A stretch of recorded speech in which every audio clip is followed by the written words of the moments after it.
எடுத்துக்கொள்ளலாம். மத்தேயு 4வது அதிகாரம்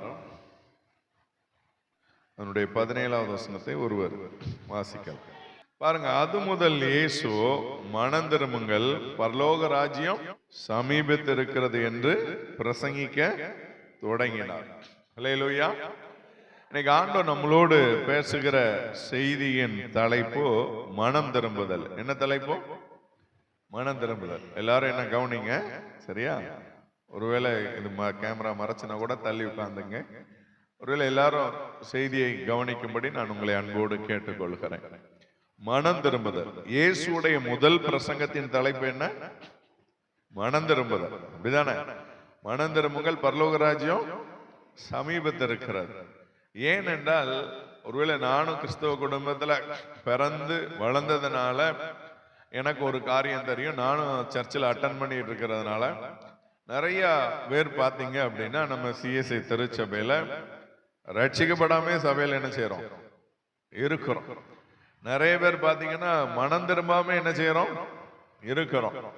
சிறு வயதுல இருந்து அப்படியே கலந்து கொண்டிருக்கிற சில ஒரு சின்ன காரியத்துல கூட மனம் திரும்புதல் என்ன செய்யாது? இருக்கா. ஒரு சர்ச்சில் ஒரு வழக்கு, எல்சிஎஃப் கமிட்டிக்கு ஒரு கேஸ் வந்திருக்கு. என்னன்னா, நான் உட்கார்ற இடத்துல இவ உட்கார்ந்துட்டா. என்ன பிரச்சனை?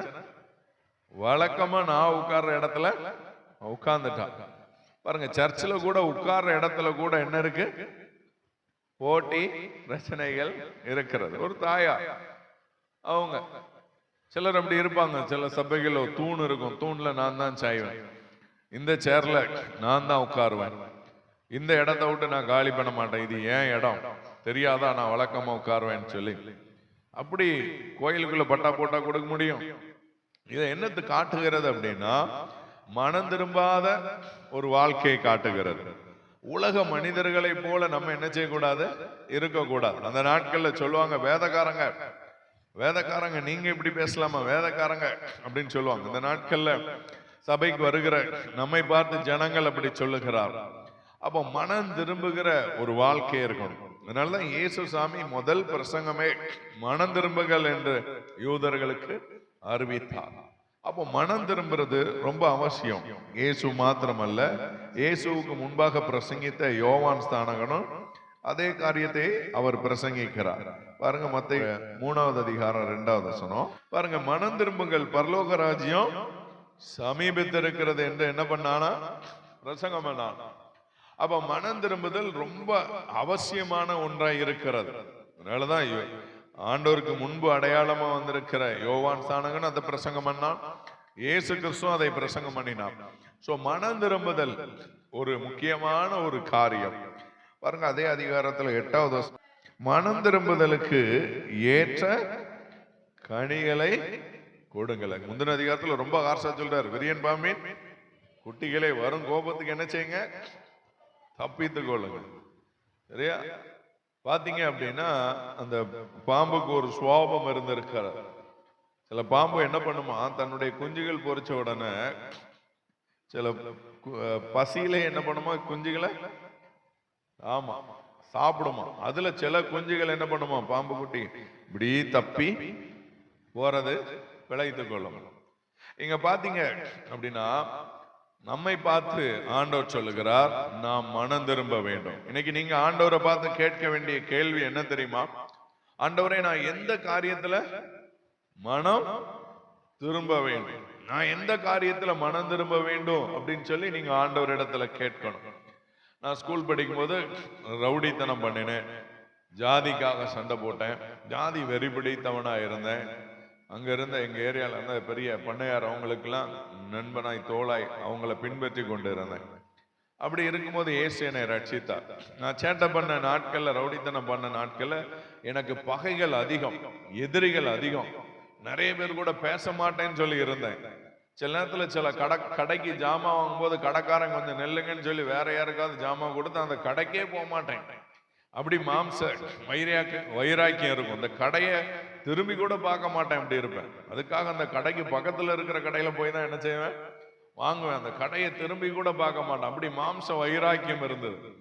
ஆனா ஆண்டவரை ஏற்றுக்கொண்ட புதியதுல பாத்தீங்க அப்படின்னா, மலை பிரசங்கத்தை வாசிக்கும் போது அதுல ஒரு வசனம், சமாதானம் பண்ணுகிறவர்கள் பாக்கியவான்கள், அவர்கள் தேவனுடைய புத்திரர் எனப்படுவார்கள் அப்படின்னு சொன்னார். பாருங்க, அந்த வசனம் என் உள்ளத்தை தொட்டது.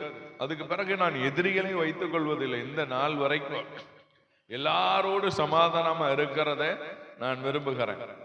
உங்கள எத்தனை பேர் இந்த உலகத்துல எல்லாரும் கூட சமாதானமா இருக்கீங்க? எனக்கு எதிரின்னா யாரும் கிடையாது, நான் பேச மாட்டேன்னு ஒருத்தர் கூட கிடையாது, அப்படி எத்தனை பேர் இருக்கிறீங்க?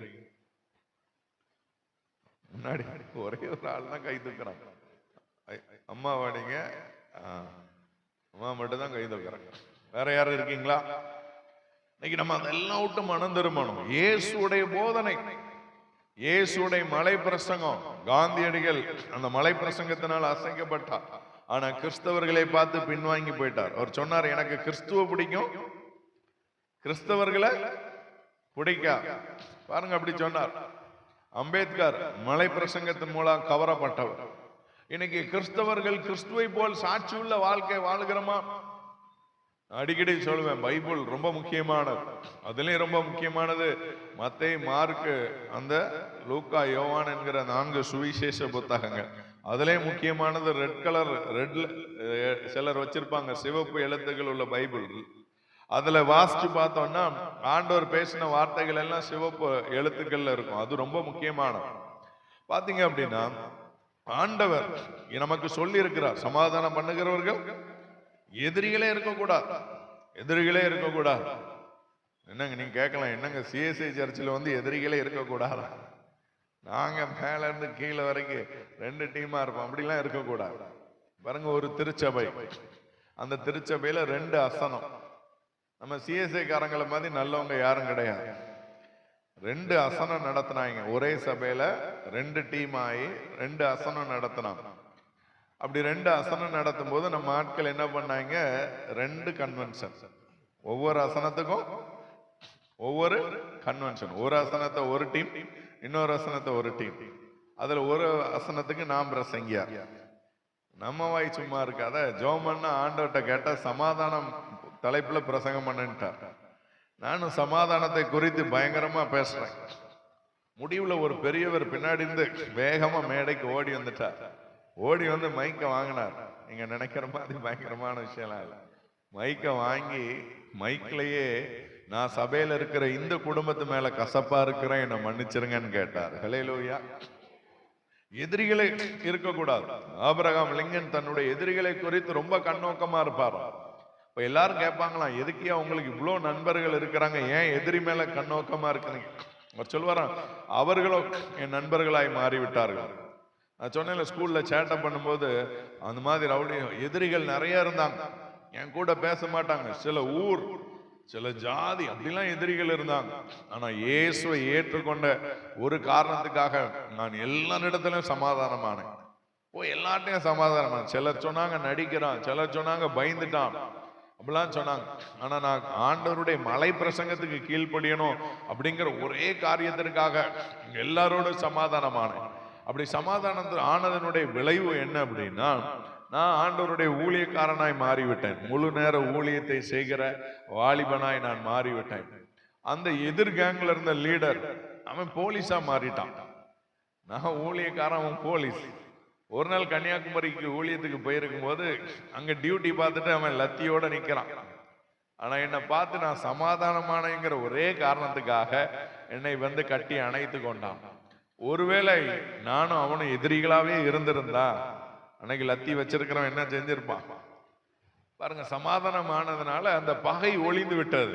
அவனுடைய கல்யாணத்துக்கு எனக்கு கார்டு வைத்து நானும் அந்த கல்யாணத்துல போய் பங்கு பெற்று அந்த ஸ்டேஜில் என்னன்னு ஊரே வியந்து பார்க்கக்கூடிய அளவுக்கு எல்லாம் நடந்தது. ஹல்லேலூயா. இது எதற்காக சொல்லுகிறேன் என்றால், இன்னைக்கு நம்ம சமாதானமா இருக்கிறோமா?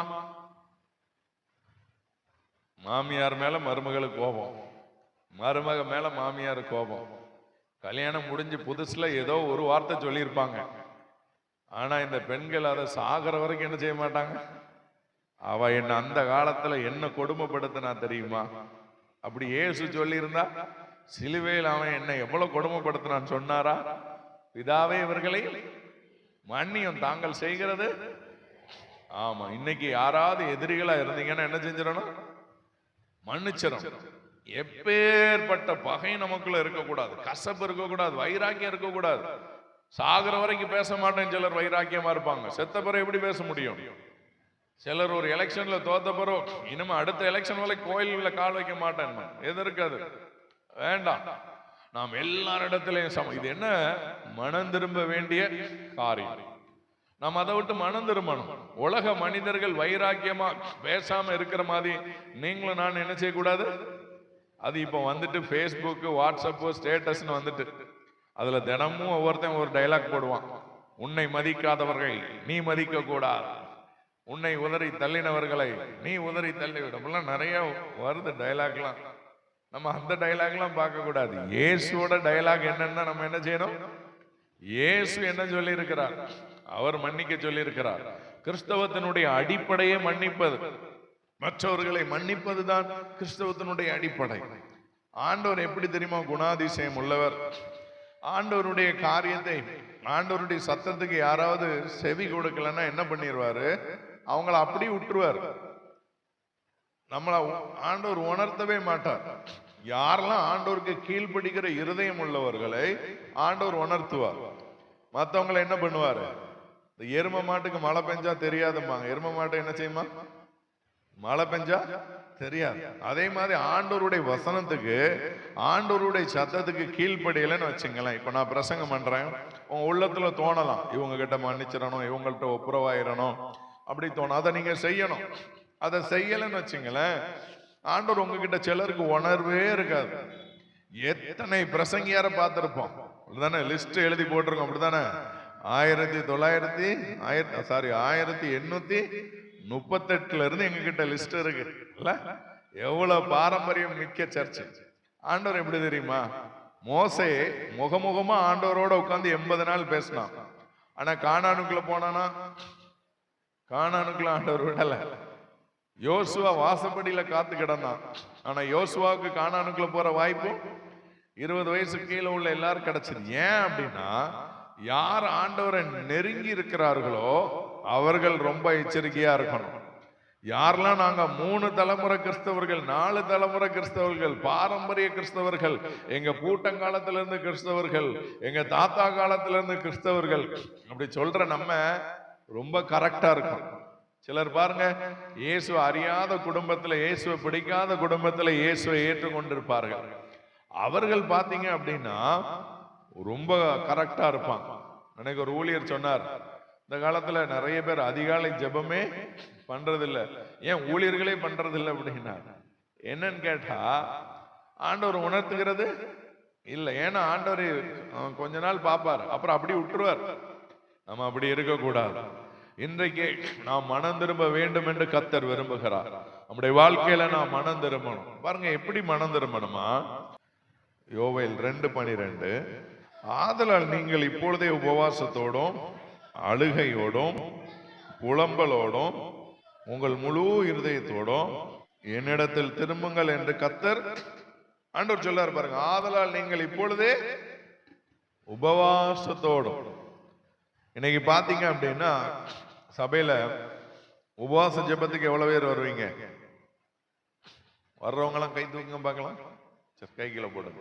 உபவாசத்தோடு எவ்வளவு பேர் வரீங்க? இன்னைக்கு நிறைய பேருக்கு சுகரு, கொலஸ்ட்ரால், அல்சர், பிரஷர்லாம் இருக்கும். ஆனா சிலர் பாருங்க, உபவாச ஜெபத்துக்கு கூட உபவாசமா என்ன செய்ய மாட்டாங்க, வர மாட்டாங்க. ரட்சிக்கப்பட்ட புதிதுல சிலர் ரொம்ப வைராக்கியமா இருப்பார்கள். உபவாசம் இருக்கிற புதிதுல பயங்கர வைராக்கியமா இருப்பாங்க. முன்னாடிலாம் காலையில 6 மணில இருந்து 6 மணி வரைக்கும் சாப்பிட மாட்டாங்க, அப்படி இருப்பாங்க. இஸ்லாமிய சகோதரர்கள்லாம் பாத்தீங்கன்னா ரொம்ப வைராக்கியமா இருப்பாங்க. ஒரு ஸ்கூல் படிக்கும் போது ஒரு பையன் பாருங்க, அந்த நாட்கள் 40 நாட்கள் இஸ்லாமிய சகோதரர் உபவாசம் இருக்கிற நாட்களை எச்சு கூட ஒழுங்க மாட்டாங்க. ஒருத்தன் பாத்தீங்கன்னா கிளாஸ் ரூம்ல துப்பிக்கிட்டே இருந்திருக்கு. என்னடானா எச்சு விழுங்க கூடாது அப்படிங்க. ஆனா நம்மள அப்படி இருக்குமா? உபவாச ஜபங்கள்னா நேரம் சுருங்கி சுருங்கி 3 ஆச்சு, 2 ஆச்சு, 1 ஆச்சு. இப்போ நிறைய சபையில 11 மணில இருந்து 1 மணி வரைக்கும் நடக்கும். அப்படியே நடந்தாலும் சாப்பாடு போடணும். அப்படியே சாப்பாடு போட்டாலும் நல்ல சாப்பாடு போடணும். இப்ப கேக்குறாங்க மட்டன் இருக்கான்னு, ஊழியர் கூடுகை நடத்தினாலே கேக்குறாங்க இல்ல, சென்னையில எல்லாம் கேக்குறாங்க மட்டன் பிரியாணியா எங்களுக்கு பீஃப் பிரியாணியான்னு கேக்குறாங்க. அப்ப எந்த அளவுக்கு மோசமாய் மாறிவிட்டு, சில மக்கள் பாருங்க கடவுளை கால்நடையாய் தேடுகிற மக்கள், அப்படி அவங்க சாப்பாடு போட்டா போறாங்க. ஆனா நம்ம கிறிஸ்தவங்க எல்லாத்துலயும் போய் சாப்பாடு, கன்வென்ஷனுக்கு சாப்பாடு போடுறாங்க, முன்னிரவு ஜெபமாக்கி அதுக்கும் சாப்பாடு இல்ல, ஃபாஸ்டிங் பிரேயர்ல மட்டும் சாப்பாடு போட்டாங்க. இன்னும் போற போக்குல ஞாயிற்றுக்கிழமை ஆராதனையிலும் சாப்பாடு வந்துடும் நினைக்கிறேன். அது இல்ல, நிறைய சபைகள்ல இண்டிபெண்டன்ட் சர்ச்சில் சாப்பாடு போட ஆரம்பிச்சிட்டாங்க. நான் எதுக்காக இதை சொல்றேன்னா, ஆண்டவர் இங்க சொல்றாரு, நீங்க உபவாசத்தோடு எதோட தேடணுமா? சரி, அப்படிதான் ஒருத்தர் முடிவு எடுத்துட்டாங்கன்னு வச்சுங்களேன், உபவாசம் இருக்கணும்னு முடிவு எடுத்துட்டாங்க. அன்னைக்கு தான் பாத்தீங்கன்னா கணவர் வடை வாங்கிட்டு வருவார், அன்னைக்கு தான் பிரியாணி வரும், அன்னைக்கு தான் லட்டு வரும். இந்த சுகர் பேஷண்ட்டை கேட்டா தெரியும், சுகர் வந்த பிறகுதான் லட்டு மேல பாசம் அதிகமாகும், பாயாசத்து மேல பாசம் அதிகமாகும். அவங்க சீனி திங்கக்கூடாதுன்னு டாக்டர் சொல்லியிருப்பார், ஆனா லட்டை பார்த்த உடனே ஒரு ஆசை வந்துடும். உடனே அந்த மஞ்சள் கலர் லட்டுல சிலுவை போடுவாங்க, இயேசுவை நாமத்தினால இதை சாப்பிட போற ஆண்டவர், இந்த சீனி என்ன ஒண்ணுமே செய்யக்கூடாது. நான் கேட்கிறேன், அந்த லட்டுல சிலுவை போடுற நம்ம நெத்தியில போட வேண்டியதானே? இயேசுவை நாமத்தினால இந்த சுகர் என்ன விட்டு வெளியே போட்ட ஆண்டவரை. அப்ப நமக்கு இருக்கிறது விசுவாசமா, ஆண்டவர் மேல உள்ள விசுவாசமா, சுகர் மேல லட்டு மேல இருக்கிற பாசமா, பாயசத்து மேல உள்ள பாசம்னா அது மேல உள்ள பாசம். உபவாசம் நீங்க இருக்கணும்னு முடிவு எடுத்துட்டீங்கன்னா இதெல்லாம் தேடி வரும். ஆனா வைராக்கியமா என்ன செய்யணும்? இருக்கணும், உபவாசம் இருக்கணும். லெந்து நாட்கள்ல முன்னாடி எல்லாம் பயங்கர இதா இருப்பாங்க. லெந்து டேஸ் வந்துட்டு அப்படின்னா, லெந்து டேஸ்ல பயங்கர வைராக்கியமா என்ன செய்வாங்க? இருப்பாங்க. ஆனா இன்றைக்கு அந்த காலகட்டம்லாம் ரொம்ப மாறி போயிருச்சு இல்ல. லெந்து நாட்கள் 40 நாட்கள் நான்வெஜ் சாப்பிட மாட்டேன்னு இருப்பாங்க, அது கூட ஒரு உபவாசம் தான், தானியல் உபவாசம். இருக்கிறோமா? நிறைய பேர் இப்போ அப்படிலாம் இருக்கிறதே கிடையாது. முன்னாடி 40 நாட்கள் கிறிஸ்தவர்கள் எதையுமே கறி கடைக்கு போக மாட்டாங்க, வாங்க மாட்டாங்கன்னு வைராக்கியமா இருந்தாங்க. இன்னைக்கு நான் மனம் திரும்பணும். அழுகை பாருங்க, முதல்ல உபவாசத்தோடு, ரெண்டாவது அழுகையோடு. இன்னைக்கு அழுகை யாருக்காவது வருதா? அழுது ஜெபிக்கிற ஆட்கள் இருக்காங்களா? ஊழியரை குறித்து கேள்விப்படும் போது பாத்தீங்க அப்படின்னா, ஒரு ஊழியக்கார குறித்து சொன்னாங்க, ஒரு ஊழியத்தில் இன்னொருத்தர் இணைந்திருக்கிறார். அவர் அந்த ஊழியத்தில் எப்படி இணைந்தீங்க, உங்களுடைய வரலாறு சொல்லுங்கன்னு கேட்கும்போது, ஒரு உபவாச ஜெபத்துல கலந்து கொண்டோம். அப்ப தேசத்துக்காக என் பக்கத்துல இருக்கிற அந்த ஊழியர் கதறி கதறி கதறி கதறி ஜெபித்தார். அவர் கதறல் ஜெபத்தை கேட்டு முடிஞ்ச உடனே நாங்க 2 பேரும் பேசி நட்பாயி பிசினஸ் பண்ணிட்டு இருந்தேன்னா அதெல்லாம் விட்டுட்டு முழு நேர ஊழியத்துக்கு வந்துட்டேன் அப்படின்னு அழுகையோடு ஜெபித்தார்கள். நான் சின்ன பிள்ளையா இருக்கும்போது, ஆமா, பெர்க்மான் செய்ய மீட்டிங் அட்டன் பண்ணோம், ஒரு மேடையில இருந்து அழுவார், அழுங்க அழுங்க. இன்னைக்கு நிறைய பேர் எந்த கூட்டத்திலையும் கண்ணீர் விட்டு அழுகிறது இல்ல. காரணம், என்ன மாதிரி ஊழியர்களே கண்ணீர் விட்டு ஜெபிக்கிறது இல்ல, அழுகையோடு புலம்பலோடு இல்ல. புலம்பல்னு பைபிள் ஒரு அதிகாரமே இருக்கு. யாருடைய புலம்பல் அது? எரேமியாவின் புலம்பல்கள். இன்னைக்கு பாத்தீங்கன்னா ஆண்டோட்ட புலம்புறது கிடையாது, மனுஷங்கிட்ட ஃபுல்லா புலம்புறது, உட்கார்ந்து லிஸ்டா புலம்புறது. உங்களுக்கு என்ன கவலை அப்படின்னு யார்ட்டையா சொல்லுங்க, என் கவலை உனக்கு எங்க தெரியும், இந்த அடுக்கிறேன் பாரு, டக டக டக டக டக டகன்னு கடு அடிக்கிறோம். இல்லை, எங்க அம்மாவுக்கு பாத்தீங்க ஒரு குறிப்பிட்ட நாட்கள்ல சரீர பலகீனமாகி பித்த பையில கல்லுன்ட்டாங்க.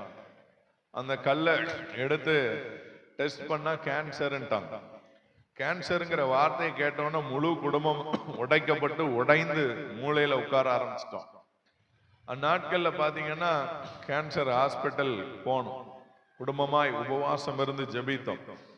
அது ஒரு ஈஸ்டர் வாரம், ஈஸ்டருக்கு எடுத்த ட்ரெஸ் எல்லாம் போடல, குடும்பமாய் உபவாசம் இருந்து ஜெபம் பண்ண.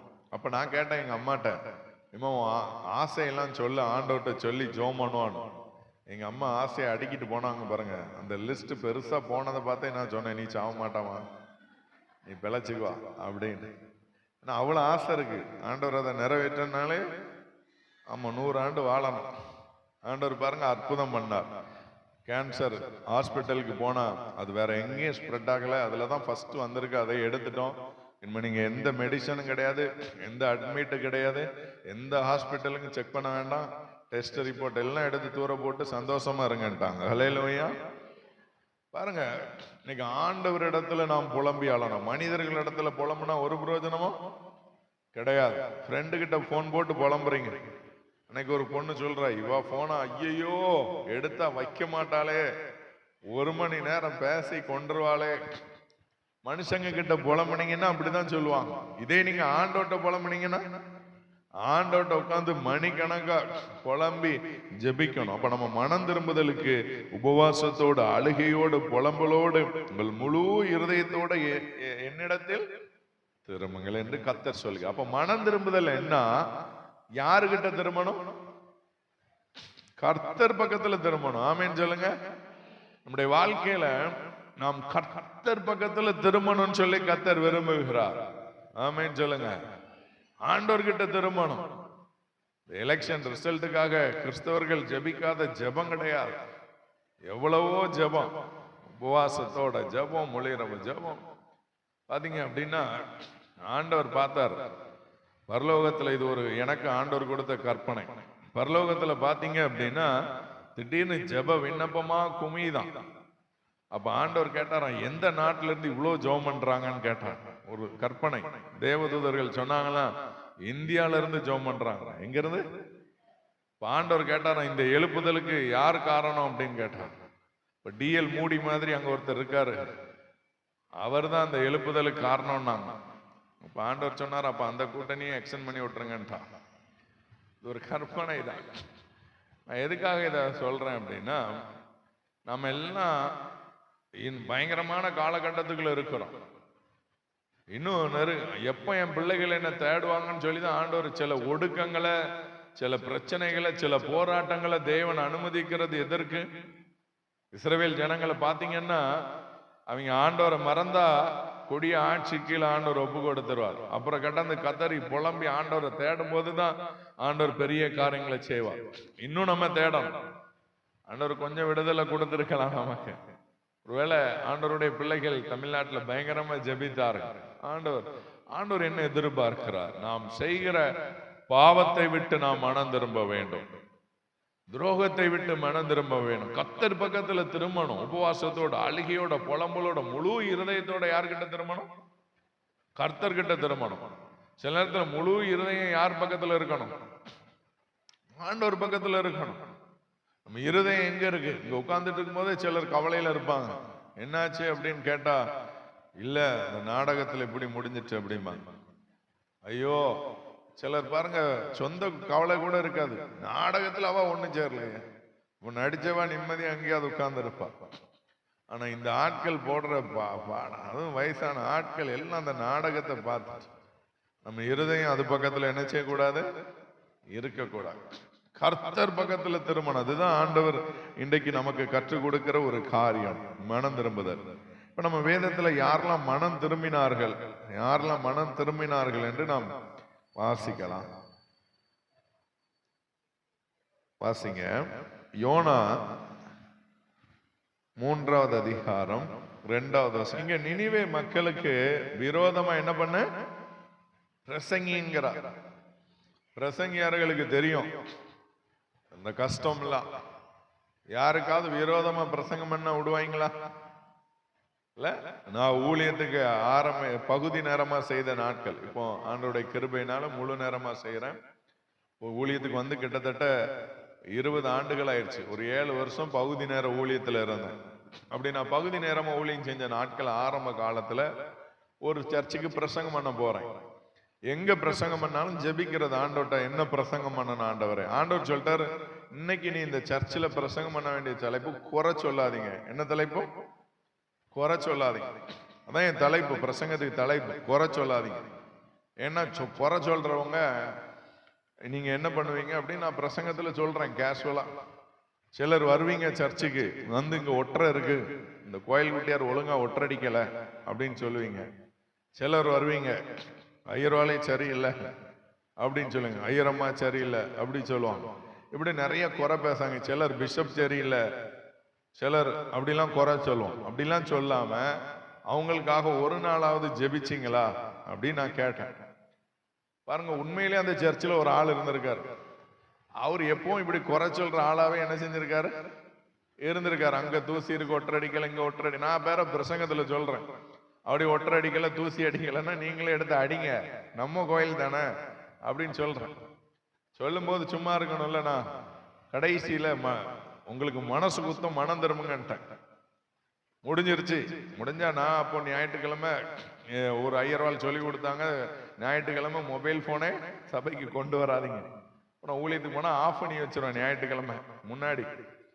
அப்போ என் நம்பர் வாங்கிட்டு போய் ட்ரை பண்ணி பார்த்துருக்காங்க. அப்ப நான் ஒரு பெரிய ஊழியத்துல வாலண்டியரா இருக்கிறேன். அந்த ஊழியத்துக்கு அடிச்சு கம்ப்ளைண்ட் பண்ணிட்டாங்க. ஏன்னா ஒரு குடும்பம் பயங்கர பிரச்சனை. முடிஞ்ச பிறகு ஏன்ட்ட இல்ல, என்ன புக் பண்ணவங்க கிட்ட பிரச்சனை. என்னையா பிரச்சனை அப்படின்னு கேட்டாங்க. அவரை சொல்லி வச்சு பிரசங்கம் பண்ணாங்க. அப்போ உபதேசியார் தான் என்ன கூப்பிட்டு இருந்தார். உபதேசியாருக்கு ஒரு அசிஸ்டன்ட் உபதேசியார் இருந்தார். அந்த பையன் தான் கூப்பிட்டது. அவரே உபதேசியார், அவன் எதுவும் சொன்னானா உங்ககிட்ட அப்படின்னு. ஒருத்தர் ஒண்ணு சொல்லலையே. சரி, எந்த குடும்பம் சொல்லுங்க, நான் வீட்டுல போய் சாரி கேட்டுறேன் அப்படின்னு. அப்போ அவங்க வீட்டுல போய் சாரி கேட்க போயிட்டேன். சாரி கேட்க போனா அப்பதான் நிறைய பிரச்சனைக்கு பின்னாடி சபையில நடக்கிற பிரச்சனைக்கு ஆண்கள் மட்டும் காரணம் நான் நினைச்சிட்டு இருந்தேன். அன்னைக்கு தான் எனக்கு ஒரு வெளிப்பாடு கிடைச்சிச்சு, நிறைய சபையில நடக்கிற பிரச்சனை காரணம் பெண்களும் இருக்காங்கன்னு சொல்லி. வீட்டுக்கு போனா அவர் ஒரு பக்கம் டான்ஸ் ஆடுறாருன்னு பார்த்தா மனைவி பயங்கரமா டான்ஸ் ஆடுற. எல்லாம் நீ எங்க வீட்டுக்கார குறிச்சு தான் சொன்னீங்க. சின்னத்துல கோயில்ல பிரச்சனை நடந்தா மனைவிமார்கள் காதை திருக்க கூடாது, சபையில எந்த பிரச்சனையும் பண்ணக்கூடாது அப்படி சொல்லி கொடுக்கிற மனைவியா என்ன செய்யணும்? ஏன்னா அந்த ஆள் உங்களுக்கு மட்டும்தான் பயப்படுவார் இல்ல. நீங்க உங்க சிலர் கண்ணு அப்படி காட்டிட்டாங்கனாலே போதும், ஏதாவது பேச தெரியாம பேசிட்டு இருக்காரு, அப்படி ஒரு மிரட்டல் லுக்கு வந்துட்டுனாலே என்ன செஞ்சிருவாரு? பயந்துருவார். அப்போ உங்களுக்கு தான் அடங்குவார். கோயில்ல பிரச்சனை பண்ணாருன்னா நீங்க கேட்கணும், இல்லைன்னா ஆண்டவர் கேட்பார். அப்ப அந்த அம்மா பாருங்க, அது சொல்லுது என்ன பிரச்சனைன்னு கேட்டா, நீங்க மனசு குத்துதுன்னு என்னதான் கை காட்டினீங்கன்ட்டார். நானும் உடனே சாரின்னு சொல்லிட்டு வந்துட்டேன். வந்து எனக்கு ஒரே கண்ணீர் ஆண்டவர் சமூகத்துல. ஏன்பா என்ன இப்படி? அப்ப ஆண்டவர் கேட்டாரு, உன்ன நான் சாரி கேட்க சொன்னேன்னா? இல்ல, நீ எப்படி அவனை பார்த்து கை நீட்டின மனசு குத்துதுன்னு? மனசு குத்துறது வெளியே தெரியுமா? தெரியாது. நான் தான். நீ என்ன சொல்லி இருக்கணும்? ஆமா, ஆண்டவர் உணர்த்தினார் உங்களை தான் அப்படின்னு சொல்லி இருக்கணும். சில பிரசங்கம் பண்ணும்போது சில நேரத்துல தெரியும் இவங்க தான் ஆண்டவர் பேசிட்டு இருக்கிறார். பாருங்க, அப்படி சொல்லணும் அப்படின்னு சொல்லி கொடுத்தார். அதுக்கு பிறகு யாராவது என்ன பத்தி தான் பேசுனீங்களா? ஆமா, உங்களை பத்தி தான் பேசினேன்றோம். இல்லையா? ஏன்னா விரோதமா பிரசங்கம் பண்றது அவ்வளவு கஷ்டம். ஆசீர்வாதம் பிரசங்கம் பண்றது ரொம்ப ஈஸி இல்ல. ஆசீர்வாதமா பிரசங்கம் பண்ணணும்னு வச்சுங்களேன், நிறைய பேர் முடிஞ்சவனா ஜோம் பண்ண வருவாங்க இல்ல, அப்படிலாம் வருவாங்க. ஆனா நம்ம இப்படி மனம் திரும்புதல் பத்தி பேசினா யாராவது வருவாங்களா? ஊழியத்தின் ஆரம்பத்தில் இருக்கும்போது ஒரு பையன் போன் பண்ணான், ஜோமன வீட்டுக்கு வாங்க அப்படின்னு. போனோம். மருமகன் சொல்றாரு, எங்க மாமனார் உடம்பு சரியில்லைன்னு சீரியஸா இருக்காருன்னு போன் வருது. நாங்கெல்லாம் வெளியூர்ல இருந்து வந்துருவோம், அவருக்கு பாலும் பழமும் கொடுப்போம், அவருக்கு எதியாயிடுறாரு. அப்புறம் 6 மாசம் கழிச்சு சீரியஸா இருக்காருங்க, நாங்க பாலும் பழமும் கொடுக்கும். இப்படி 2 வருஷம் ஆயிட்டு அவங்க ஆர்சி கொடுப்போம் சொல்லிட்டு அவங்க ஏசுநாதர் சொல்லி உடனே இவருக்கு டிக்கெட் கொடுக்கணும் ஜோம் பண்ணுங்கன்ட்டார். நானும் கூட ஒரு வாலிபனும் போயிருந்தோம். நான் எங்க போனாலும் கூட வாலிபர்களோட போவோம், கைப்பிடிச்சு ஜோம் பண்றோம். இயேசுவின் நாமத்தினாலே உங்க விருப்பம் எதுவும் ஆண்டவரே நடக்கட்டும், உங்க சித்தமான ஐயாவை எடுத்துக்கொள்ளுங்க, இல்ல நீடி ஆயில கொடுங்கன்னு ஜோமனி 1 கிலோமீட்டர் பைக்ல வந்திருப்போம். போன் வந்துட்டு, தாத்தா செத்து போயிட்டாரு. அதுக்குள்ள ஊருக்காரன் அடிக்கான், எங்க ஊர்ல யாருக்கு உடம்பு சரியில்லைனாலும் உங்களை தான் கூப்பிடணும்னு பேசிக்கிட்டுறாங்க அப்படிங்க. எவ்வளவு ஸ்ப்ரெட் நியூஸ், எவ்வளவு தீவிரமா போகுது பாருங்க இல்ல. ஆமா, இந்த காலத்துல பாருங்க, நல்லதை பத்தி பேசினா ஒருத்தரும் ஃபார்வர்ட் பண்ண மாட்டாங்க. ஒரு நல்ல பிரசங்கம் பண்ணி யூடியூப்ல எடுத்து போட்டா 100 பேர் கூட பார்க்க மாட்டாங்க. அதை குறை சொல்ற வீடியோ ஒண்ணு போட்டோன்னு வச்சுக்கிடுங்களேன், நம்ம கிறிஸ்தவர்கள் இருக்காங்களே, ப்ரே ஃபார் இட்னு எல்லாருக்கும் ஷேர் பண்ணிடுவோம். தயவுசெய்து ஜெபம் பண்ணுங்க. பாருங்க, இங்க நினிவேக்கு விரோதமா ஆண்டவர் பிரசங்கிக்க சொல்றார். நினிவேக்கு விரோதமா யோனா பிரசங்கிக்கிறார். பிரசங்கம் பண்ண பிறகு என்ன நடக்குது வாசிக்கலாம். 7வது 8வது வசனத்தை. மேலும் ராஜா தானும் தன் பிரதானிகளும் நிர்ணயம் பண்ணின கட்டளையாக நினிவேயில் எங்கும் மனுஷரும் மிருகங்களும் மாடுகளும் ஆடுகளும் ஒன்றும் ருசி பாராதிருக்கவும் மேயாமலும் தண்ணீர் குடியாமலும் இருக்கவும் மனுஷரும் மிருகங்களும் ரட்டினால் மூடிக்கொண்டு தேவனை நோக்கி உரத்த சத்தமாய் கூப்பிடவும் அவரவர் தம் தம் பொல்லாத வழியையும் தம் தம் கைகளில் உள்ள கொடுமையையும் விட்டு திரும்பவும் கடவர்கள். பாருங்க, நம்ம எல்லாருக்கும் தெரிஞ்ச சம்பவம் தான், அப்படிதானே? யோனா நினிவே மக்கள் என்ன செஞ்சாங்க? மனம் திரும்பினாங்க. எப்படி திரும்பினாங்க? சும்மா ஆண்டவர் இறங்கல. எல்லாரும் என்ன செஞ்சாங்க? உபவாசம் இருந்தாங்க. ஆடு மாடுகளுக்கு கூட எப்படி இருந்தாங்க? இப்ப நீங்க எல்லாம் கோழி முட்டையை நிறைய பேர் கொண்டு வச்சதை பார்த்தேன் நான். நிறைய வீட்டுல கோழி. உங்க கோழி என்னைக்காவது உபவாசம் இருந்திருக்குமா? இருந்திருக்காது, அப்படித்தானே? நினிவே ஜனங்கள் தாங்க வளர்த்த எல்லா கால்நடைகளையும் உபவாசத்துல வச்சிருந்தாங்க. சென்னையில ஒரு சகோதரர் எனக்கு தெரியும். அவர் பார்க்கறதுக்கு ரொம்ப எப்படி சொல்றது, அவர் பிசினஸ் மேன் தான். அரிசி கடை அந்த மாதிரி ஹாஸ்டல்லாம் வச்சிருக்காங்க. அவங்க பாத்தீங்கன்னா பயங்கர டேலண்டா, என்னன்னு பார்த்தா அப்படி எல்லாரை விட திறமையான ஆள் மாதிரிலாம் தெரிய மாட்டார். ஒரு முறை அவருடைய சாட்சியை சொன்னார் பாருங்க. அவர் சனிக்கிழமை தோறும் குடும்பமா உபவாசம் இருப்பாங்க. அன்னைக்கு நாய்க்கும் சாப்பாடு கிடையாது. அவங்க வீட்டுல உள்ள நாயும் கெட்டி போட்டுருவாங்க. சரியா? அவங்க உபவாச நேரம் முடிகிற வரைக்கும் நாய்க்கும் சாப்பாடு கிடையாது, வீட்டுல உள்ள யாருக்கும் சாப்பாடு கிடையாது. அதனால அந்த குடும்பத்தை தேவன் அந்த குடும்பத்தை அபரிவிதமாய் ஆசீர்வதித்தார். நினிவே ஜனங்கள் அன்னைக்கு அப்படிதான் இருந்தாங்க. ராஜாவே கட்டளை போட்டார். அதனால ஆண்டவர் என்ன பண்ணாரு? அவங்களுக்கு செய்யற தீங்குக்கு மனஸ்தாபப்பட்டார். தீங்கை குறித்து மனஸ்தாபப்பட்டு அதை செய்யாத இருந்தார். இன்னைக்கு நாமும் மனம் திரும்ப வேண்டும். சில பாவத்துல என்னால வெளியே வரவே முடியல, இந்த ஒரு குறிப்பிட்ட பாவம் தான் என்னுடைய வாழ்க்கையில இருக்கிறது அப்படின்னா நீங்க அதை விட்டு மனம் திரும்பணும். பாருங்க, எங்க டீம்ல ஒரு தம்பி இருந்தான். அந்த தம்பிட்ட ஒரு நாள் உபவாச ஜெபத்துல நீதான் ஜெப குறிப்பு நடத்தணும்ட்டேன். அப்ப என்ன ஜெப குறிப்பு நடத்தணும்னு கேட்டான். நீனே ஏசப்பாட்ட கேட்டுவான்னு சொல்லி அனுப்பிட்டேன்.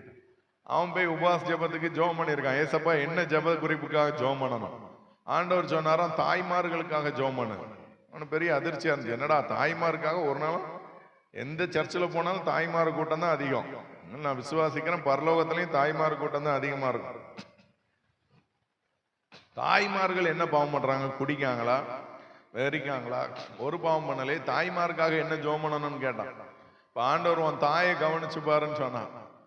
அப்போ காலையில அன்னைக்கு லீவு, அவங்க காலையில என் தம்பி எழும்பி பார்த்துருக்கான் அம்மா என்ன செய்யறாங்க. நம்ம காலையில எழும்பி கணவனுக்கு சாப்பாடு, பிள்ளைகளுக்கு சாப்பாடு செஞ்சு எல்லாருக்கும் சாப்பாடு கொடுத்து, கணவரை வேலைக்கு அனுப்பி, பிள்ளைகளை ஸ்கூலுக்கு அனுப்பி, காலேஜுக்கு அனுப்பி என்ன பண்றாங்கன்னு பார்த்தா, குளிச்சுட்டு சாப்பிட்டுட்டு 10:30 மணி ஆயிட்டு முதல் நாடகம் ஆரம்பம்.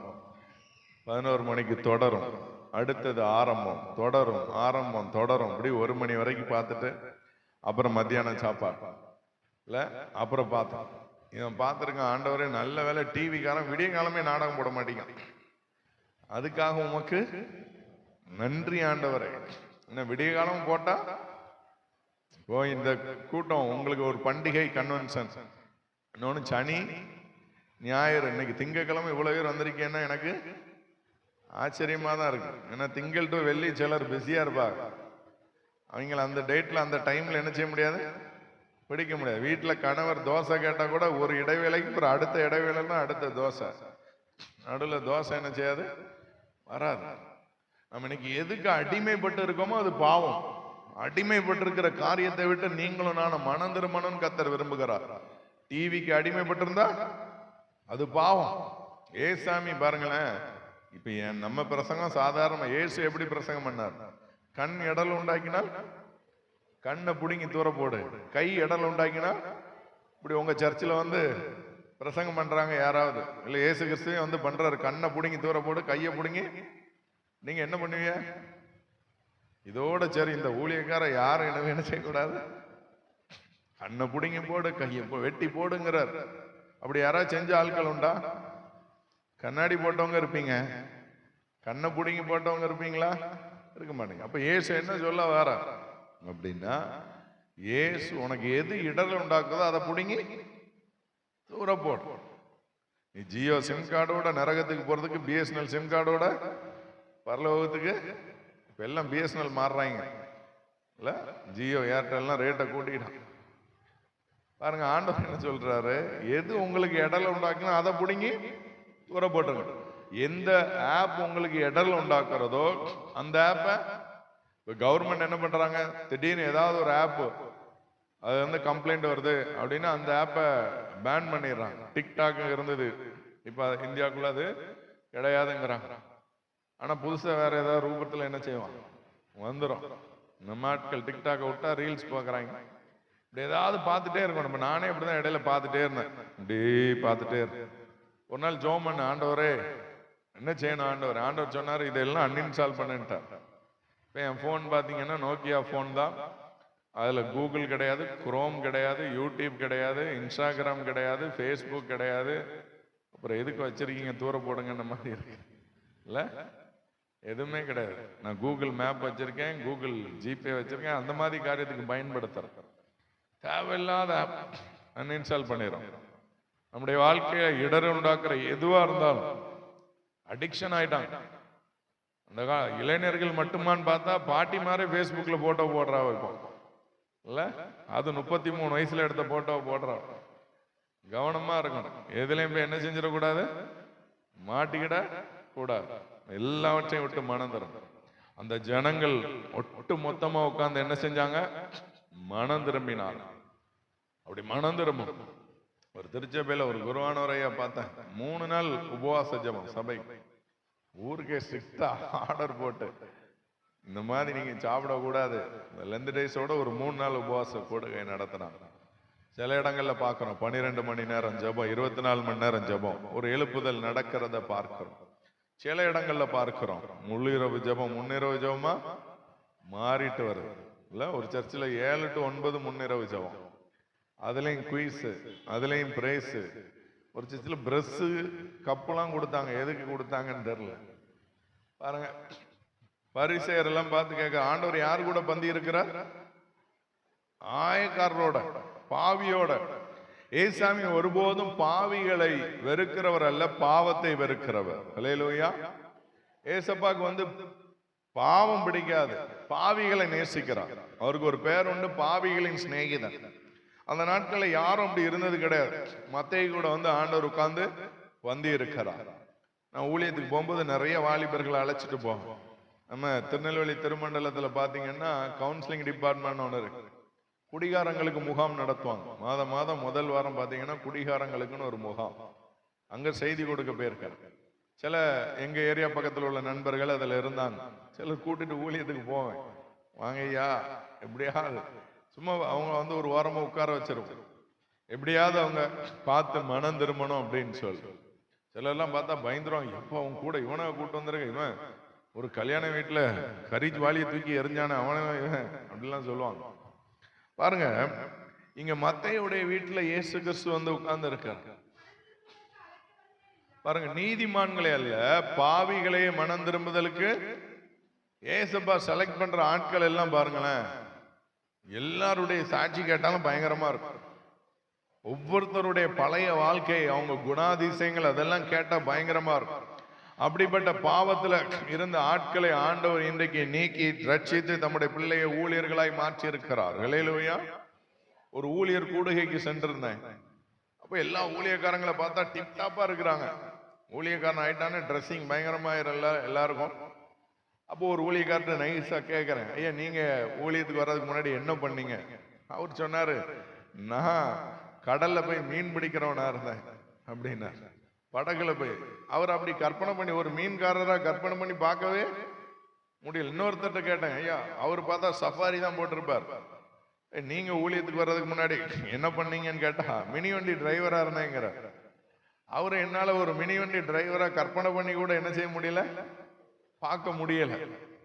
ஆண்டவர் பாருங்க, ஆயக்காரங்க, பாவிகள், பேதுரு எல்லாம் மீன் பிடிச்சிட்டு இருந்தவங்க எல்லாரையும் கூப்பிட்டு தன்னுடைய பிள்ளைகளாக ஆண்டவர் என்ன செஞ்சா மாற்றினார். படிக்காதவங்க, படிப்பு, ஒரு படிக்காத பேதுரு தான் பிரசங்கம் பண்ணதுல 3000 பேர் என்ன செஞ்சாங்க. நீங்க படிச்ச சிபி செல்டன் பிரசங்கம் பண்ணா 3000 பிரசங்கம் பண்ணா கூட ஒரு ஆள் மனம் தர மாட்டேங்குது. ஆனா அவன் பண்ண ஒரு பிரசங்கத்துல 3000 பேர், 5000 பேர், 6000 பேர் என்ன செஞ்சாங்க, ரட்சிக்கப்பட்டான். ஆண்டவர் அதை உங்களிடத்துல என்னிடத்துல தேவன் என்ன செய்கிறார், எதிர்பார்க்கிறார். மனம் திரும்ப பாருங்க. அந்த ஒரு சர்ச் இருக்கிறாங்க, அவங்க பாருங்க ஹாஸ்பிட்டலுக்கே போக மாட்டாங்க. அவங்க எங்க போக மாட்டாங்க? ஆஸ்பத்திரிக்கே போக மாட்டாங்க. பயங்கர விசுவாசமா இருப்பாங்க, இப்படிலாம் இருப்பாங்க. எங்க பாட்டிலாம் ஒருத்தவங்க இருந்தாங்க, அந்த சர்ச்சில் போய் சேர்ந்து அவங்க கடைசி வரைக்கும் ஹாஸ்பிட்டலுக்கே போக மாட்டேன்னு சொல்லி அவங்க மறிக்கிற வரைக்கும் அப்படிலாம் இருந்தாங்க. ஆனா இங்க ஆண்டவர் சொல்றாரு, பிணியாளிக்கு யாரு தேவை? வைத்தியன் தேவை. அது எதுக்காக மெயினா சொல்றாரு? நீதிமான்களை எல்லாம் பாவிகளை மனம் திரும்புவதற்கு. நான் ரட்சிக்கப்பட்ட புதுசுல நினைச்சேன், எங்க ஸ்கூல்ல ஃபர்ஸ்ட் அக்யூஸ்ட்னா நானா தான் இருப்பேன். 2-3 கேஸ்ல ஃபர்ஸ்ட் அக்யூஸ்ட்பாங்க, அதான் முதல் குற்றவாளி. அந்த மாதிரி இருப்பாங்க. இப்ப கூட சென்னையில ஒரு கொலை நடந்து பயங்கரமா தேடிட்டே இருக்காங்க, தோண்ட தோண்ட ஆட்கள் கைது பண்ணிக்கிட்டே இருக்கிறாங்க. ஸ்கெட்ச் போட்டது யாரு, அதான் இன்னும் தேடிட்டு இருக்காங்க. ஸ்கெட்ச் போட்ட ஆளை பிடிக்கணும். வெட்டினவங்களெல்லாம் பிடிச்சு உள்ள வச்சுட்டாங்க, ஆனா ஸ்கெட்ச் போட்டவங்க தேடும். இந்த மாதிரி ஸ்கெட்ச் போடுற வேலைலாம் செஞ்சுட்டு இருக்காங்க. ஆனா பிடிச்சு சில கேஸ்ல ஃபர்ஸ்ட் அக்யூஸ்டா வச்சிருக்காங்க. நான் ரசிக்கப்பட்டவொன்னு ஆண்டவர்கிட்ட கேட்டேன், ஆண்டவர் கிளாஸ்ல நிறைய நல்ல பையங்க இருக்காங்க, ஃபர்ஸ்ட் ரேங்க் எடுக்கிறவன் இருக்கான், ஃபர்ஸ்ட் பெஞ்சில் உட்கார்ந்து இருக்கிறவன் இருக்கான், நம்மெல்லாம் லாஸ்ட் பெஞ்ச் ஸ்டூடெண்ட், அவனெல்லாம் நீங்க சந்திக்காம ஏன்? அப்பதான் ஆண்டவர் பைபிள்ல இருந்து ஒரு காரியத்தை கற்றுக் கொடுத்தார். இல்ல, ஒருத்தனுக்கு 500 ரூபாய் மன்னிக்கப்பட்டிருக்கு, ஒருத்தனுக்கு 50,000 ரூபாய் மன்னிக்கப்பட்டிருக்கு கடன். யார் அதிகமா அன்பு கூறுவா? 50,000 ரூபாய் மன்னிக்கப்பட்டவன் தான். இல்ல, உங்களுக்கு விவசாய கடன், பேங்க் கடன் தள்ளுபடி ஆயிட்டுன்னு வச்சுக்கோங்களேன், 500 ரூபாய் தள்ளுபடியாவது, 50,000 ரூபாய் தள்ளுபடியாவது, எதுக்கு அதிகமா மன்னிப்பு? கேஸ் கனெக்ஷனுக்கு சொன்னாங்க உங்களுக்கு காசு ஏற்றி விட்டுருவேன்னு, இப்ப 65 ரூபாய் ஏற்றி விடுறாங்க. இல்ல, யார் ரொம்ப மன்னிக்கிறாங்களோ, அப்படிதானே, யார் ஓட்டுக்கு அதிக பணம் கொடுக்குறாங்களோ அவங்களுக்கு தான் யார் போடுறா? ஓட்ட போடுறாங்க. நம்மால் போய் கேட்காம், தொட்டு வரலையே, எங்க வீட்டுக்கு வரல, எங்க ஏரியாக்கு வரலையே. முதல்ல யார் கொடுத்தானோ அவனுக்கு ஓட்டு போட்டான். இப்ப யார் அதிகமா ஒருத்தட்ட வாங்கிட்டு உண்மையா இருந்தான், இப்ப பார்த்தா எல்லார்ட்டையும் வாங்க. ஊழியர்களே சொல்ல ஆரம்பிச்சிட்டாங்க, சரி நம்ம பணம் தானே வாங்கிடுங்க அப்படின்னு நிலைமைக்கு வந்து பாருங்க. இங்க மத்தேயுடைய வாழ்க்கையில மத்தேயு மனந்தரம், ஒரு மத்தேயு அதிகாரத்தை எழுதத்தக்கதாய் கர்த்தர் அவனை பயன்படுத்தினார். இன்றைக்கு வரைக்கும் பயன்படுத்தினார். அவன் எழுதின வசனங்களை நம்ம பிரசங்கித்துக் கொண்டிருக்கிறோம். ஒரு பாவி மனந்தரம்னா என்ன ஆகுமா? பூலோகத்துல சந்தோஷம், மிகுந்த சந்தோஷம் உண்டாகுமா? பாத்தீங்களா, ஒரே ஒரு பாவி மனந்திரும்பினா மிகுந்த சந்தோஷம். 100 ஆடு இருக்கு, ஒரு ஆடு காணாம போனா மேய்ப்பன் சும்மா இருப்பானா? போகுதுன்னு விட்டுருவானா? விடமாட்டான். இன்னைக்கு கிடா ரைட் என்ன விடமாட்டாங்க, அப்படித்தானே? மாடு வளர்க்குறவங்க மாடு தொலைந்தா, ஆடு வளர்க்குறவங்க தொலைந்தா விட்டுட்டா போவோம். பாருங்க, இன்றைக்கு ஒருவேளை ஒரு பாவி மனம் திரும்பினா போதும். சர்ச்சில் இந்த பிரசங்கத்தை கேட்டு யாராவது ஒருவர் மனம் திரும்பி கீழ்ப்படிந்து ஒருவரோடு சமாதானமானா போதும். யாராவது ஒருவர், இப்பெல்லாம் ரொம்ப சிம்பிள், வாட்ஸ்அப்லயோ மெசஞ்சர்லயோ எதுலயோ போய் ஒரு ஹாய் போட்டு ஒரு சாரி கேட்டு ஒரு ஸ்மைலி அனுப்புனா போதும். ஆண்டவர் எல்லா பகைகளை மாற்றுவார். எல்லா காரியத்திலையும் மனம் திரும்பி இருக்க வேண்டும் என்று தேவன் விரும்புகிறார். ஒரு பாவி மனம் திரும்பினா போதும், பரலோகத்துல மிகுந்த சந்தோஷம் உண்டாகும். அப்படிதானே? அடுத்து இந்த சம்பவத்தில் ஆண்டவர் யாரை குறித்து சொல்லி இருக்கிறார்? இளையகுமாரன், அப்படிதானே? அந்த கதையை பொதுவா என்ன சொல்லுவாங்க? கெட்ட குமாரன் சொல்லுவாங்கல்ல, கெட்ட குமாரன். ஆனா வேதநாயக சாஸ்திரியார் ரொம்ப அழகா சொன்னார், மூத்த பையன் தான் கெட்ட குமாரன், இளையவன் கெட்ட குமாரன் கிடையாது. ஏன்னா மூத்த பையன் தான், இவன் வந்த உடனே என்ன பண்றான் என்றான். இன்னைக்கு பாருங்க, கெட்ட குமாரன் கதனே இதை சொல்லி என்ன செஞ்சிட்டோம்? பழகிட்டோம். ஆனா இதுல பாத்தீங்க அப்படின்னா தகப்பனுடைய அன்பு எழுதப்பட்டிருக்கிறது, நம்ம ஆண்டவருடைய அன்பு எழுதப்பட்டிருக்கிறது, பிதாவுடைய அன்பு எழுதப்பட்டிருக்கிறது. பிதா நம்ம எந்த அளவுக்கு நேசிக்கிறார் அப்படிங்கிறது எழுதப்பட்டிருக்கிறது. தகப்பனை விட்டு தூரம் போயிட்டான். இந்த அதிகாரத்துல 3 சம்பவம் இருக்கு. முதல் 3 ஓமை இருக்கு. முதல் ஓமை என்ன? முதல் ஓமை என்ன? சத்தமா சொல்லுங்க. 100 ஆடுகளை குறித்த ஓமை. ஆடு எப்படி காணாம போகும்? ஆட்டுக்கு 6 அறிவு இருக்கா? எங்கேயா காணாம போயிட்டு போன் அடிக்குமா உங்களுக்கு? ஹாய் முதலாளி, நான் இந்த காட்டுக்குள்ள இருக்கேன், வந்து கூட்டிட்டு போங்கன்னு சொல்லுமா? ஒண்ணுமே சொல்ல. ஆடு எப்படி காணாம போகும்? காணாம போகணும்னு அவருக்கு எண்ணமும் இருக்காது. அது மேய போற இடத்துல பச்சை பசேன்னு எங்க இலை கிடைக்குதோ அங்க நேரம் என்ன செஞ்சிடும், போயிடும். அதை நல்லா சாப்பிட்டுட்டு இருக்கோம். அதுக்கு அங்க எங்க பச்சை பசேன்னு தெரியுதோ, எங்க அதுக்கு வாசனை வருகிறதோ அதுக்கு நேரம் போயிட்டே இருக்கும். ரொம்ப தூரம் போன பிறகுதான் தெரிஞ்சிருக்கும், ஐயோ கூட்டத்தை காணுமே, ஓனரை காணுமே அப்படின்னு சொல்லி சத்தம் போடும். அதுவே காணாம போயிடும். இதே மாதிரி சிலர் என்ன பண்ணுவீங்க, அப்படியே சபைக்கு வராம, சர்ச்சுக்கு வராம, கூட்டங்களுக்கு வராம, ஆவிக்குரிய கூட்டங்களுக்கு வராம, கன்வென்ஷன் கூட்டங்களுக்கு வராம, அப்படியே ஆண்டவரை விட்டு கொஞ்சம் கொஞ்சமா தூரம் போயிட்டே இருப்பாங்க. ஒரு நாள் ஜெபிக்காம விட்டுருப்பாங்க, 2 நாள் ஆயிரும், ஒரு வாரம் ஜெபம் பண்ணாம விட்டுருப்பாங்க, பைபிள் வாசிக்காம விட்டுருப்பாங்க. அப்புறம் அதுவே உணர்வில்லாத ஒரு இருதயமாயி அதே பழக்கமாயி ஆண்டவரை விட்டு தூரமா போயிட்டே இருப்பாங்க. அப்படி தூரமா போக போக போக போக ஒரு நாள் காணாம போற அனுபவத்துக்குள்ள என்ன செஞ்சிருவாங்க, வந்துருவாங்க. ஒரு சபையில ஒரு டிசிட்ட பேசிட்டு இருந்தேன், ஐயா கன்வென்ஷன் கூட்டம் உங்க சர்ச்சில் நான் தான் வரேன் வாங்க அப்படின்னா, அது வேற டிபார்ட்மெண்ட் பிரதர். அது என்ன டிபார்ட்மெண்ட் வேற, இது என்ன மேக்ஸ் டிபார்ட்மெண்டா, இது வேற டிபார்ட்மெண்ட் இல்ல, அங்கெல்லாம் நம்ம வரக்கூடாது இல்ல. அவரு ரொம்ப தாழ்மையாவும் சொன்னார், அங்கெல்லாம் நம்ம கால் படக்கூடாது. ஆனா இன்னைக்கு அப்படி இருக்கிறோமா, யோசிச்சு பாருங்க. அப்படியே காணாம போயிருப்போம். ஆண்டவரை தேடி தூரம் போய். எங்க டீம்ல ஒரு தம்பி இருந்தான், முதல் எங்க டீம்ல கீபோர்டு வாசிச்ச தம்பி. அவன் சொன்னான், 35 வயசு கீழே ஒரு டிசி இருக்கு, என்ன தேர்ந்தெடுக்க சொன்னாங்க, அப்படி என்ன எடுக்க போறாங்க, ஜோம் பண்றா அப்படின்ட்டு ஜோம் பண்ணிட்டு வந்தான் பாருங்க. ஆண்டவர் என்னடா சொன்னார்னா, கலகக்காரரோடு களவாதேன்ட்டாரு. அடப்பா இல்ல, சில நேரத்துல நம்ம ஒதுங்கி இருப்பது கூட நல்லது, விட்டு கொடுப்பது கூட நல்லது. அப்படி பாருங்க, ஆண்டவர் விட்டு காணாம போயிடும். அதுக்கு பிறகு பாத்தீங்கன்னா, காணாம போன வெள்ளி காசு, காணாம போன காசு எப்படி காணாம போகும்? கால் இருக்கா? ஆடுக்காது கால் இருக்கு, காசுக்கு கால் இருக்கா? அது எப்படி காணாம போகும்? அந்த நாட்களில் இப்படி ரூபா நோட்லாம் கிடையாது, காசு. அது எப்படி? அப்ப பாதுகாக்க வேண்டியவர்கள் தவற விட்டாதான் உண்டு. இப்போ பர்ஸ்ல ஓட்ட இருந்தா அந்தால உளுந்து போயிருக்கும், பாக்கெட்ல ஓட்ட இருந்தா அந்தால உளுந்து போயிருக்கும். அப்படி பாதுகாக்க வேண்டியவர்கள் மிஸ் பண்ணாதான் காணாம. அதே மாதிரி சிலர் பாதுகாக்க வேண்டியவர்கள் நம்மை பாதுகாக்காம விட்டுவிடுகிறார் இல்ல. ஆண்டவர் நமக்கு நல்ல மேய்ப்பராய் இருக்கிறார். அதை பாதுகாக்க வேண்டியவங்க சரியாய் பாதுகாக்காதனால தொலைந்து போயிருக்கும். அந்த காசை திரும்ப அதுவா வந்துருமா, தேடணுமா? தேடணும். சிலர் பாத்துறீங்க, சில தாய்மாருக்கு இருப்பீங்க, கம்மல் கலந்து விழுந்துரும், கொலுசு கலந்து விழுந்துரும், அப்படி அடிக்கடி கலந்து விழுற ஆட்கள்லாம் இருக்காங்க. அவங்களுக்குன்னு கலந்து விழுந்துரும்.